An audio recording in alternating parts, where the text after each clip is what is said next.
সেদিন আমি ইট বাটা গেছিলাম, আমাদের ঘর তুলতে হবে, তাই অনেক ইট লাগবে। আর তারপর সেখানে একটা বাচ্চা ছেলেকে দেখতে পেলাম, যে কিনা হাড় ভাঙা পরিশ্রম করতেছে। আর সেই ছেলেটাকে দেখে আমার অনেক মায়া হলো। একটা ছোট্ট ছেলে কিভাবে এত হাড় ভাঙা পরিশ্রম করতে পারে, তাও আবার ইট বাটার মতো এরকম জায়গাতে। আর তারপর সেই ছেলেটার সাথে কথা হওয়ার পর বুঝতে পারলাম সেই ছেলেটা যা কিছু করতেছে সবকিছু একটা গেমের জন্য। একটা ছেলে একটা গেমকে কতটা ভালোবাসলে এরকম কাজ করতে পারে। আর আপনারা যদি এই ছেলের পুরো ঘটনাটা শুনেন তাহলে আপনারাও কিছু সময়ের জন্য অবাক হয়ে যাবেন। আর আপনারা যারা গেম লাভার আছেন তারা হয়তো বা কান্নাও করে দিতে পারেন। তো চলুন তাহলে ছোট্ট একটা ইন্ট্রো দিয়ে আজকে ভিডিও শুরু করে ফেলি।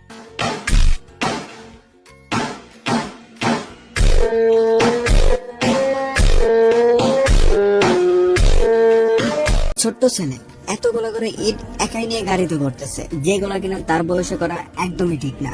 কেননা যারা গাড়িতে ইট লোড করেছে তারাই জানে এই কাজগুলো কতটা হার্ড এবং কষ্টের হয়।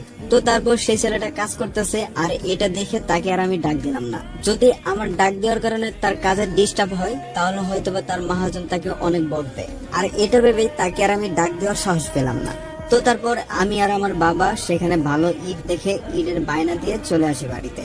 আর বাড়িতে আসার পর একটা জিনিসই চিন্তা ভাবনা করলাম, একটা ছোট্ট ছেলে কিভাবে পারে এত হাড় ভাঙা পরিশ্রম করতে, যার কিনা এই বয়সে স্কুলে লেখাপড়া করার কথা ছিল, যে কিনা এই বয়সে বন্ধুদের সাথে খেলাধুলা করবে, সে কেন ইট বাটায় কাজ করে। আর এইগুলো ভাবতে ভাবতেই সেদিন পার হয়ে গেল।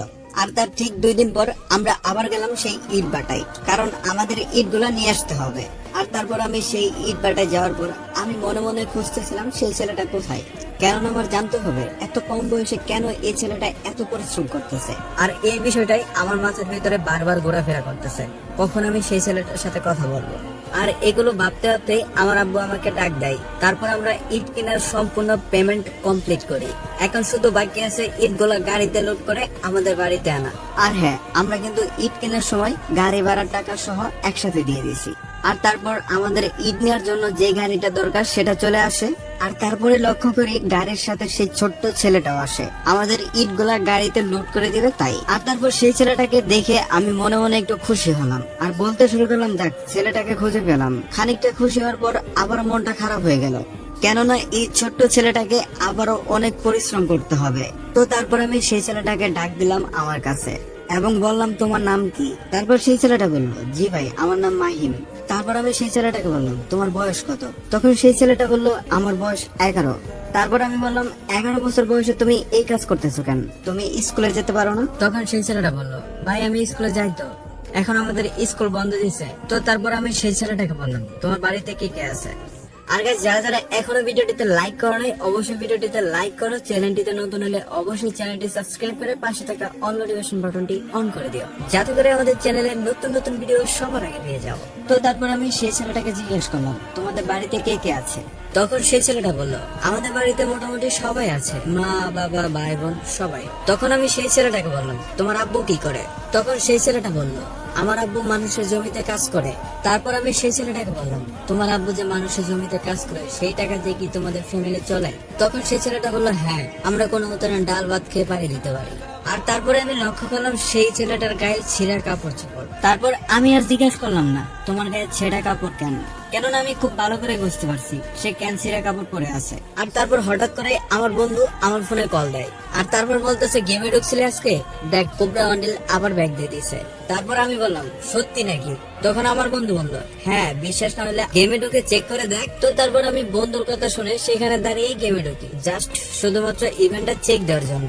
আর তারপর গেমে ঢুকে দেখি, হ্যাঁ সত্যি তো কোবরা বান্ডিল ব্যাগ দিয়ে দিছে। আর তারপর সেই ছোট্ট ছেলেটা আমার পাশে দাঁড়িয়েছিল আর বললো, আপনিও ভাই গেম খেলেন? তখন আমি বললাম, হ্যাঁ খেলি তো। কেন, তুমি কখনো ফ্রি ফায়ার খেলছিলে নাকি? তখন সেই ছেলেটা বললো, হ্যাঁ ভাই আমি ফ্রি ফায়ার অনেক ভালো খেলতে পারি। তারপর সেই ছেলেটা বললো, ভাই আপনি জানেন আজকে যে আমি এই কাজগুলো করতেছি না শুধুমাত্র এই গেমটা খেলার জন্য। তখন আমি সেই ছেলেটাকে বললাম, কি বলো তুমি?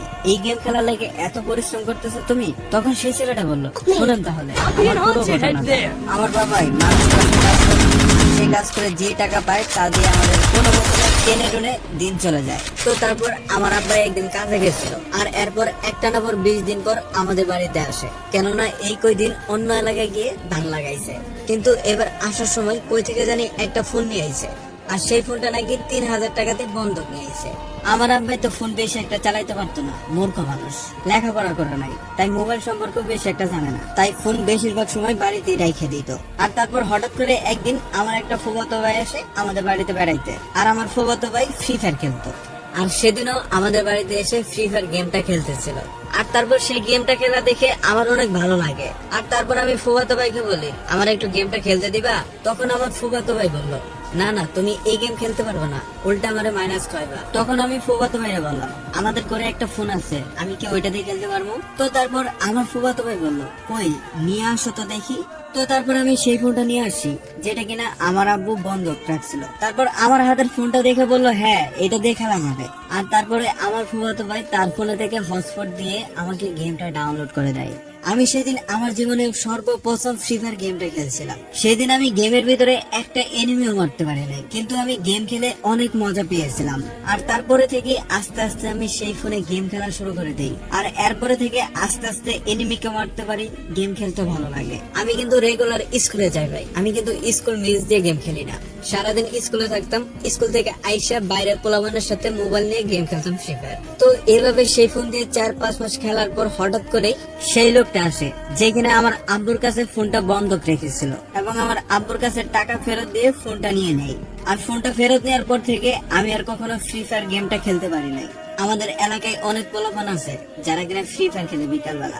আমি তাদেরকে অনেকবার বলছিলাম আমার এক ম্যাচ খেলতে দাও, কিন্তু কেউ আমারে খেলতে দেয় না। তাই আমি নিয়ত করি আমি নিজে একটা ফোন কিনবো। আর তারপরে আমাকে স্কুলে যাওয়ার জন্য যে টাকাগুলো দিত টিফিন খাওয়ার জন্য, আমি সেই টাকাগুলো না খেয়ে জমিয়ে রেখেছি। আর তারপরে হঠাৎ করে আমি এদিক দিয়ে একদিন যাচ্ছিলাম, হঠাৎ করে একটা লোক আমাকে বললো, বাবা আমার গাড়িতে কটা ইট তুলে দাও, আমি তোমার কিছু টাকা দিব, অনেক কিছু কিনে খেয়েও। তো তারপর আমি সেই লোকটার কথা শুনে দীর্ঘ 2 ঘন্টা ইট ভরে দেই তার গাড়িতে। আর তারপর সেই লোকটা কাজ শেষে আমার হাতে 100 টাকা দেয় আর বলে, বাবা এটা দিয়ে তুমি কিছু কিনে খেয়েও। আমার জীবনের সর্বপ্রথম ইনকাম ছিল এই 100 টাকা। আর ওই 100 টাকাও আমি জমিয়ে রাখছিলাম একসাথে। আর তারপরে থেকে আমি সময় পেলে চলে আসতাম এই ইট খোলায়। আর তারপরে মানুষের ছোটখাটো কাম করে দেয়, 50 টাকা 100 টাকা করে পাই। আর এই 50 টাকা 100 টাকা করে জমে জমে নিয়ত করতেছি আমি একটা ফোন কিনবো। আর এবার আমার স্কুল 1 সপ্তাহ বন্ধ দিছে, তাই আমি ভাবছি এই 1 সপ্তাহ আমি এই জায়গায় কাজ করব। আর আমি যেহেতু আগে থেকে এখানে একটু একটু কাজ করতাম, তাই আমাকে সপ্তাহ বেশি কিছু না জিজ্ঞেস করে কাজ দিয়ে দেয়। আর এগুলো শোনার পর আমি তো কিছু সময়ের জন্য অবাক হয়ে গেলাম, কি বলে ছেলেটা, একটা গেম খেলার জন্য এত কষ্ট করতে পারে ছেলে? তো তারপর আমি সেই ছেলেটাকে বললাম, তাহলে কত টাকা হলো তোমার ফোন কেনার জন্য? তখন সেই ছেলেটা বললো, ভাই সব মিলিয়ে 4-5 হাজার টাকার মতো হবে। তখন আমি সেই ছেলেটাকে বললাম, বাহ অনেক টাকা ম্যানেজ করে ফেলছো। তারপর আমি বললাম, এই টাকা ম্যানেজ করতে তোমার কতদিন সময় লাগছে? তখন সেই ছেলেটা বললো, ভাই 2-3 মাস তো লাগছেই। তারপর আমি বললাম, তাহলে আর তোমার কত টাকা লাগে ফোন কেনার জন্য? ভাই 5,000 টাকার মতো আছে, আর 3,000 টাকা হইলে 8,000 টাকা দিয়ে একটা ফোন কিনে ফেলবো। তখন আমি সেই ছেলেটাকে বললাম, তোমার বাকি 3,000 টাকা ম্যানেজ করতে কতদিন সময় লাগবে? তখন সেই ছেলেটা বললো, ভাই যদি স্কুল খুলে দেয় তাহলে 1-1.5 মাস তো সময় লাগবেই। তো তারপর সেই ছেলেটাকে আমি বললাম, ধরো তোমার 3,000 টাকা একদিনে ম্যানেজ হয়ে গেল, তাহলে এখন তুমি কি করবো বলো? তখন সেই ছেলেটা বললো, ভাই আমি খুশিতে নাচিব। তখন আমি সেই ছেলেটাকে বললাম, তাহলে তুমি নাচো। তখন সেই ছেলেটা বললো, ভাই আমি তো টাকা পাই নাই, নাচিমো কেন? তারপর আমি সেই ছেলেটাকে বললাম, তুমি যদি নাচো তাহলে আমি তোমার টাকা দেবো। আর সেদিন আমি দেখেছিলাম সেই ছোট্ট ছেলের হাসিটা, যে হাসিটা মনে হয় না যে লাখ টাকা দিয়ে কিনে যায়। জানি না আজকের এই ভিডিওটা তোমাদের কেমন লাগলো, কিন্তু যদি তুমি গেম প্রেমী হয়ে থাকো তাহলে এই ভিডিওটি তোমার মনে একটু না একটু হলেও জায়গা করে নিবে। আর কে কে তোমরা এই অবধি ভিডিওটা দেখেছো অবশ্যই কমেন্ট বক্সে লিখে যাবে OPP, তাহলে আমি বুঝতে পারবো তোমরা এই পর্যন্ত ভিডিওটি দেখেছো। তো এই ছিল আজকে ভিডিও। তো সবাই ভালো থাকো এবং আশেপাশের চারিপাশ ভালো রাখো। ভিডিওটি ভালো লাগলে ভিডিওটিতে লাইক করে দিও, চ্যানেলটিতে নতুন হলে চ্যানেলটি সাবস্ক্রাইব করে দিও। আল্লাহ হাফেজ।